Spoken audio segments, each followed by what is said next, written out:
I'm personally passionate about advocating for the LGBTQ plus community because when I first moved to San Antonio, I saw what I didn't see when I came out.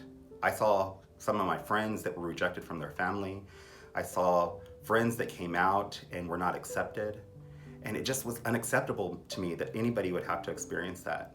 And that's how I first got involved. But ultimately, what has kept me involved is the consistent and constant discrimination and hardship and barriers that our community faces that I continuously still learn about. Every day we learn new things of the barriers that are existing within our community. And that's what keeps me passionate. That's what keeps my fire going, knowing that our community deserves better and knowing that we can play a part in making sure that that happens. So for me, advocacy is breath. It's life. And I feel that it is so important for us to be advocates, for us to be a voice for the voiceless, for us to realize that each one of us is responsible to lift up each other. And I was raised by a mother who was an advocate. She was a political animal. There are pictures of me in my stroller marching on Washington. So for me, advocacy is life. We have to fight. I am a clinical social worker. Part of my code of ethics, part of who I am, is to advocate.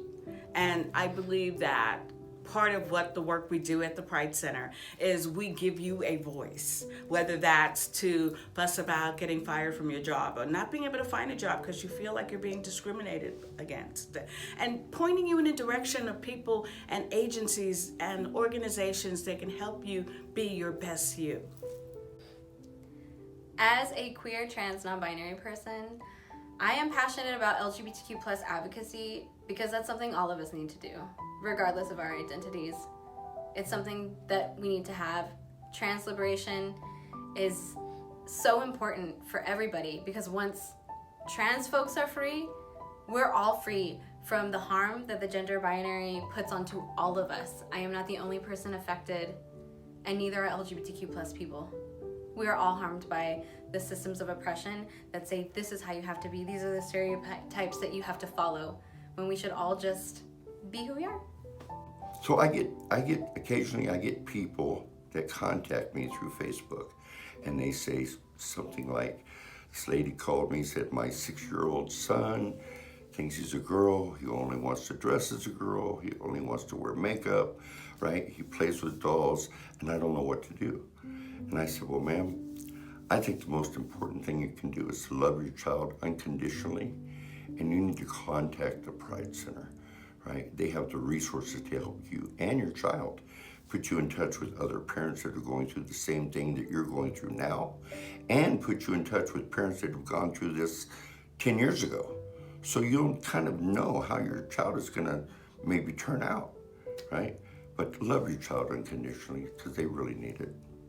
I am so passionate about LGBTQ plus causes and advocacy because young people need to know that it's okay to be you. You have permission to be yourself. And the only person who can give you permission to be yourself is you. And I think that is so critical, and the Pride Center is preaching that message and teaching that to young people. But I also think that our community is for the older people too. All of us that identify as LGBTQ plus are not 20 years old, we're not 15 years old, some of us are 60 years old. And I think that it's so beautiful that we have such this big, diverse community that's just as diverse as the rest of the world.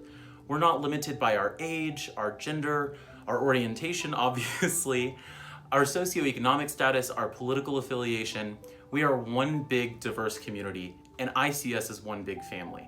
And here in San Antonio, Texas, the Pride Center is keeping us as one family and making sure that the next generation of LGBTQ plus people have everything they need to be successful, contributing members of our community.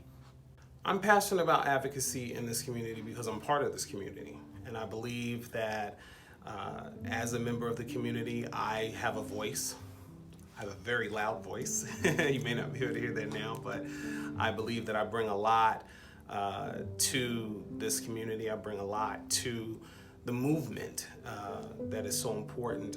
And as we continue to fight for various rights, various struggles, it has been a goal of mine to continue to want to help in any way that I can. And so it will be a lifelong advocacy piece for me to help in any way that I can.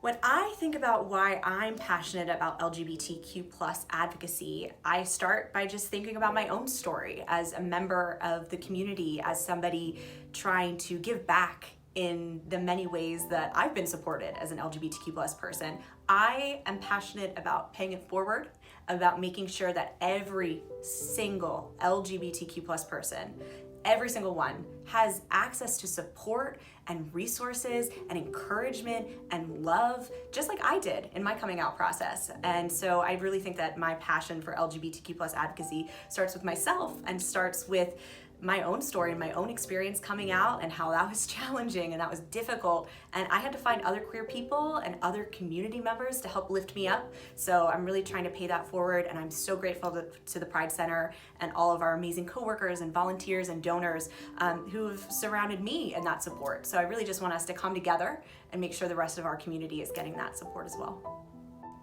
Help empower San Antonio's LGBTQ plus community. Help empower San Antonio's LGBTQ plus community. Help empower San Antonio's LGBTQ plus community.